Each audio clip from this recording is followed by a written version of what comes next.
Kottayam medical കോളേജിൽ കെട്ടിടം തകർന്നു വീണ് മരിച്ച ബിന്ദുവിന്റെ മരണം കൊലപാതകമെന്ന മുൻ DCC പ്രസിഡന്റ് ഇബ്രാഹിംകുട്ടി കല്ലാർ ശാന്തൻപാറ മണ്ഡലം കമ്മിറ്റിയുടെ നേതൃത്വത്തിൽ പൂപ്പാറയിൽ നടന്ന പ്രതിഷേധ ധർണ ഉദ്ഘാടനം ചെയ്ത് സംസാരിക്കുകയായിരുന്നു അദ്ദേഹം.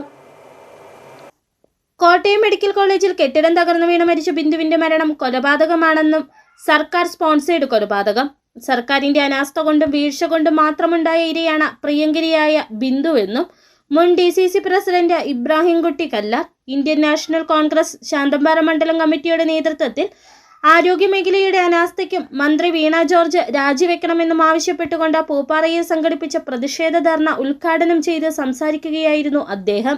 സർക്കാർ സ്പോൺസേഡ് കൊലപാതകമാണ്. സർക്കാരിന്റെ അനാസ്ഥ കൊണ്ടും വീഴ്ച കൊണ്ടും മാത്രമുണ്ടായ ഒരു ഇരയാണ് പ്രിയങ്കരിയായ കൊല്ലപ്പെട്ട ബിന്ദു എന്ന് ഞങ്ങൾ പറയാൻ ആഗ്രഹിക്കുന്നു. കേരളത്തിലെ മുഖ്യമന്ത്രിക്കും കേരളത്തിലെ ആരോഗ്യമന്ത്രിക്കും ഇതേ സംബന്ധിച്ച് എന്ത് പറയാനുണ്ട് എന്ന് ചോദിച്ചപ്പോൾ ധിക്കാരത്തിന്റെയും അതേപോലെ തന്നെ അഹങ്കാരത്തിന്റെയും വർത്തമാനങ്ങളാണ് ഇവരുടെ ഭാഗത്തു നിന്നുണ്ടായത്. വീണ ജോർജിന്റെ ഭാഗത്തു നിന്നും തുടർച്ചയായി ആരോഗ്യ രംഗത്തെ സംബന്ധിച്ച് നിരവധിയായ ആക്ഷേപ ഹാസ്യങ്ങൾ കേരളത്തിൽ ഉടലെടുത്തുകൊണ്ടിരിക്കുന്നു. ആരെന്ന കസേരയിലാണ് വീണ ജോർജ് ഇരിക്കുന്നത്? KPCCയുടെ നിർദ്ദേശപ്രകാരം ആരോഗ്യവകുപ്പിനെതിരെ താലൂക്ക് ആശുപത്രികളിലേക്ക് സംഘടിപ്പിച്ച സമരങ്ങളുടെ തുടർച്ചയായിട്ടാണ് മണ്ഡലം കമ്മിറ്റികളുടെ നേതൃത്വത്തിൽ വിവിധ ടൗണുകളിൽ പ്രതിഷേധ ധർണ സംഘടിപ്പിച്ചു വരുന്നത്. ഇതിന്റെ ഭാഗമായിട്ടാണ് ശാന്തൻപാറ മണ്ഡലം കമ്മിറ്റിയുടെ നേതൃത്വത്തിൽ പൂപ്പാറയിൽ ധർണ സംഘടിപ്പിച്ചത്.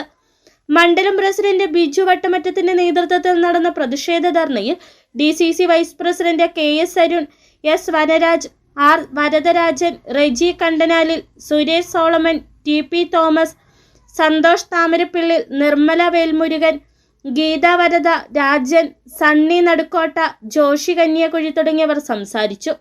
നിരവധി പ്രവർത്തകർ ധർണയിൽ പങ്കെടുത്തു. City vision, Pooppara.